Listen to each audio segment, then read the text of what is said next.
Hey guys, apologies in advance for the background noise. I've got a noisy air conditioner and some cicadas in the background. But in this video, we're going to be talking about our white pine, our eastern white pine, or Weymouth pine. If you look at this tree in form, it's going to be rather tall. This is a pretty young one. So you can see all the way up there. It's a pretty tall tree.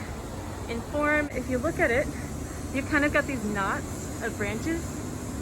This particular tree, you can see that they've been trimmed off. You can see where they were cut by a saw blade, but that was probably just by maintenance on campus. But typically you'll see this tree with many whorls of these branches all the way up. And you can actually count the age of the tree by counting those whorls from the very base. So if we count up, we can go 1, 2, 3, 4, all the way to the top and guesstimate the actual age of that tree based on the whorls, because it puts out a new whorl of branches every year. Its bark in general is going to be this kind of silvery gray, dark brown color, and it often has sap dripping on it. Not just when it's wounded from being trimmed, but also just in general. You'll see dripping sap on this tree a lot, giving it kind of a silvery sheen.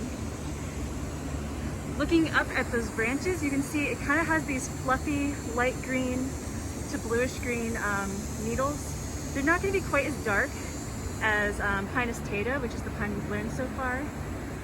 We sort of think of them as kind of being more poofy towards the ends of the branches, looking like a very friendly looking tree.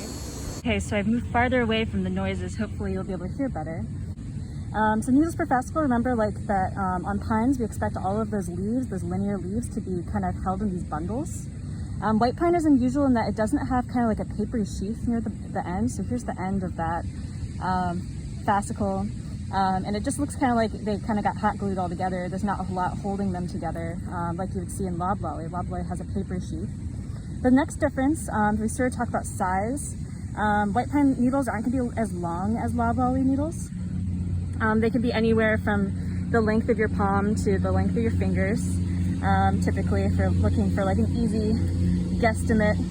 And then also for needles, you also want to know how many per bundle there are. And white pine is the only white pine on the East Coast, eastern white pine, and it has 5 needles per fascicle. So you can see that, 5 needles per fascicle.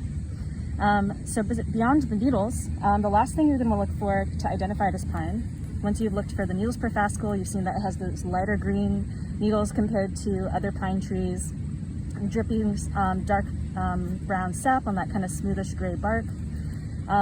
Next you want to look for their cones. And these white pine cones look very different from our other pine cones here in the southeast. They're very elongated compared to our other cones. They're not armored, so if I want to squeeze it really hard, it's not going to hurt me, it's not going to prick me, it doesn't have those prickles on the ends of their scales. Each of the scales are kind of rounded towards the tips, and they often have this whitish sap on it. So white pine is just a very sappy tree. It kind of protects all of itself with its sap, and so even its cones have residue of the sap on them. But it's going to be a pretty long cone, but very thin compared to the other cones that we're going to learn this semester. So that's eastern white pine, Pinus strobus.